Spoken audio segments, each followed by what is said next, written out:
പാലായിലൊരു ഇഷ്ടികക്കളം നടത്തുന്ന ഒരു നല്ലൊരു മനുഷ്യനുണ്ട്. അദ്ദേഹം അതിൽ നിന്ന് ധാരാളം പണം സമ്പാദിച്ചു. മറ്റൊരാൾക്കും അസൂയ തോന്നിയിട്ട് അവിടെയെല്ലാം എലിയുടെ രോമങ്ങൾ, ഒരു എലിയെ കൊന്ന് അതിൻ്റെ തൊലി എടുത്ത് പന്ത് പോലെയാക്കുക. അതിൻ്റെ രോമമുള്ള ഭാഗം അകത്തേക്കും രോമമില്ലാത്ത ഭാഗം പുറത്തേക്കും വരാവുന്ന വിധത്തിൽ അങ്ങനെ എല്ലാ ദിവസവും അവരുടെ ഇഷ്ടികക്കളത്തിൽ 100 കണക്കിന് എലികളുടെ ഈ തൊലികൾ പ്രത്യക്ഷപ്പെടാൻ തുടങ്ങി. അദ്ദേഹം അതെല്ലാം കൂടി ഇങ്ങനെ വാരി കൂട്ടി കൊണ്ടുവന്ന് കത്തിക്കും. അതൊരിക്കലും തീരുന്നില്ല. എല്ലാ ദിവസവും ഇങ്ങനെ വന്നുകൊണ്ടിരിക്കുന്നു. ഇഷ്ടികക്കളം 0 ലെവലിലെത്തി. അങ്ങനെ ഇരിക്കുക അവരെന്നെ കാണാനായിട്ട് വന്നു. അപ്പോൾ ഞാൻ അവരോട് പറഞ്ഞു, അവരുടെ ശരീരത്തിൽ നിന്ന് രോമങ്ങളെല്ലാം കൊഴിഞ്ഞു.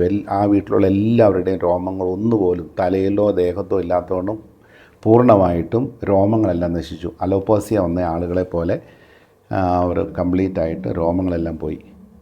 പുരിയം വരെ പൊഴിഞ്ഞു പോയി എല്ലാവരുടെയും. പക്ഷേ ഈ ഓബ്ജക്റ്റുകൾ ഇങ്ങനെ വന്നുകൊണ്ടിരിക്കുകയാണ്. അതിനെ നമ്മൾ ആ സ്ഥലത്ത് പോകാനായിട്ട് എനിക്ക് സാധിച്ചില്ല. പക്ഷേ ഞാൻ എൻ്റെ ആശ്രമത്തിലിരുന്നു കൊണ്ട് അതിനെ ബന്ധിച്ച് ബഹിഷ്കരിച്ച് ശാസിച്ച് നിർവീര്യമാക്കി നാളെ മുതൽ അവിടെ ഈ എലിയുടെ തുകലോ അല്ലെങ്കിൽ രോമങ്ങളോ ഒന്നും കാണാൻ പാടില്ല. അങ്ങനെ നമ്മളൊരു കൽപ്പന കൊടുത്ത് പ്രാർത്ഥിച്ച് അവർ പറഞ്ഞിരിക്കുന്ന പ്ലാനുകളനുസരിച്ച് ഞാനത് മനസ്സിൽ കണ്ടു. അവരുടെ ഇഷ്ടികളും ആശീർവദിച്ചു. ഉപ്പും ജലവും ആശീർവദിച്ചു കൊടുത്തു. അവരതുകൊണ്ട് തളിച്ചു. പിന്നെ അത് പിറ്റേ ദിവസം മുതൽ അവരുടെ ബിസിനസ് ഇമ്പ്രൂവ് ചെയ്യാൻ തുടങ്ങി. ഈ എലികളുടെ രോമങ്ങളോ അല്ലെങ്കിൽ തൊലികളോ ഒന്നും കാണാൻ സാധിച്ചില്ല.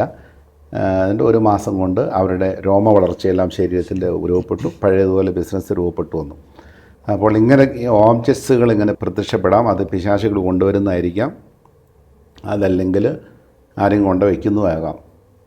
അത് എന്തു തന്നെയായിരുന്നാലും ഒരു എക്സോർസിസ്റ്റിന് അതിനെ നിർവീര്യമാക്കാനുള്ള കഴിവുണ്ട്. ഇത്തരത്തിൽ ഇപ്പോൾ നേരത്തെ പറഞ്ഞ ഭവനത്തിൻ്റെ ആയാലും മറ്റേ നമ്മൾ വീടുകളെല്ലാം വെക്കുമ്പോൾ അല്ലെങ്കിൽ ഇപ്പോൾ വർഷത്തിൽ ഒരിക്കലൊക്കെ വികാരിച്ചമാരെ വന്ന് വെഞ്ചിരിക്കുന്നതാണ്, പ്രാർത്ഥിച്ച് വന്ന് വെഞ്ചിരിക്കുന്നതാണ്. ഒരു പക്ഷേ നമ്മുടെ ശത്രുക്കൾ ഇത്തരത്തിലൊരു കാര്യം ചെയ്യുമ്പോഴും ഒരു വൈദികൻ്റെ ആശീർവാദത്തോടെ അല്ലെങ്കിൽ ഒരു വെഞ്ചിരിപ്പിലൂടെ ഇത്തരത്തിലുള്ള ആത്മാക്കൾ പോകേണ്ടതല്ലേ? സാധാരണ ഒരു വെഞ്ചരിപ്പിലൂടെ അത് പോകുന്നില്ല. സഭ നമ്മളെ ഔദ്യോഗികമായിട്ട് പഠിപ്പിക്കുന്നത് compendium of the catechism of the Catholic Church 160ാമത്തേത്. ഇതൊരു കാരിസമാണ്. കാരിസം എല്ലാവർക്കും കിട്ടുന്നില്ല. ഗിഫ്റ്റ് എല്ലാ വൈദികർക്കും എല്ലാ മനുഷ്യർക്കും പരിശുദ്ധാത്മാവ് കൊടുക്കാം. ദാനങ്ങൾ എല്ലാവർക്കും ഉണ്ട്, വരങ്ങൾ എല്ലാവർക്കും ഉണ്ടാകണമെന്നില്ല. പിശാചിനെ ബഹിഷ്കരിക്കാനുള്ളത് ഒരു വരമാണ്. 9 വരങ്ങളിൽ ഒന്നാണ് ഡിസേൺമെൻറ്റ്. ഡിസേൺമെൻറ്റിൻ്റെ ഭാഗമാണ് അല്ലെങ്കിൽ ആത്മാക്കളെ വിവേചിച്ചറിയാനുള്ള വരം ചിലർക്ക് കൊടുക്കുന്നു. ഈ വരം സഭ പഠിപ്പിക്കുന്ന എല്ലാവർക്കും ഇല്ല. ആത്മാവിൻ്റെ 9 വരങ്ങൾ എല്ലാവർക്കും ഇല്ല. മാമോദിസായിലൂടെ അത് കിട്ടുന്നില്ല. പക്ഷേ ദൈവം അവർക്ക് ചിലർക്ക് ഇങ്ങനെയുള്ള സിദ്ധികൾ നൽകുന്നു. ഇതാണ് സഭ പഠിപ്പിക്കുന്ന 160ാമത്തെ ഖണ്ഡികയിൽ. ചിലർക്ക് ഈ സിദ്ധികൾ കിട്ടുന്നു.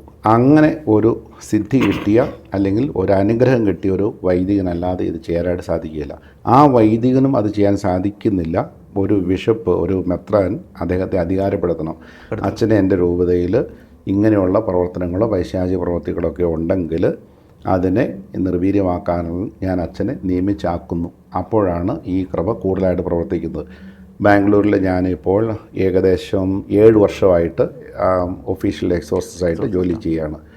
അപ്പോൾ ഇവിടെയുള്ള ബിഷപ്പ് എന്നോട് ആവശ്യപ്പെട്ടു, ഇവിടെയുള്ള ഈ രൂപതയിലുള്ള എല്ലാ ദുരാത്മാക്കളുടെ മേലും അച്ഛൻ അധികാരം ഉപയോഗിച്ച് ഈ വീടുകളെയും വ്യക്തികളെയും ഒക്കെ സ്വതന്ത്രമാക്കാനുള്ള കൃപ തന്നിരിക്കുന്നു. ഈ CIC കാനൻ ലോ 1172ാമത്തെ ഖണ്ഡികയിൽ സഭയുടെ നിയമാവലി പറഞ്ഞിരിക്കുന്നത് ഇങ്ങനെയാണ്. കാനൻ ലോയിൽ പറഞ്ഞിരിക്കുന്നത് ഒരു വൈദികന് മാത്രമേ എക്സോർസിസ്റ്റ് ആകാൻ പറ്റുകയുള്ളൂ. അതും ഒരു ബിഷപ്പിൻ്റെ അനുവാദത്തോടു കൂടി മാത്രമേ ചെയ്യാൻ പറ്റുകയുള്ളൂ. അത് നിശ്ചയിച്ച് കൊടുക്കുന്ന കാലയളവിൽ മാത്രമേ ഉപയോഗിക്കാനായിട്ട് പറ്റുകയുള്ളൂ. ഒരു സ്ഥലത്ത് കിട്ടുന്ന പെർമിഷൻ എല്ലായിടത്തും ഉപയോഗിക്കാം. ആ പ്രത്യേക സ്ഥലത്ത് അതിന് മുടക്ക് ഒന്നും ഇല്ലെങ്കിൽ ലോകവ്യാപകമായിട്ട് ഈ കൃപ ഉപയോഗിക്കാം.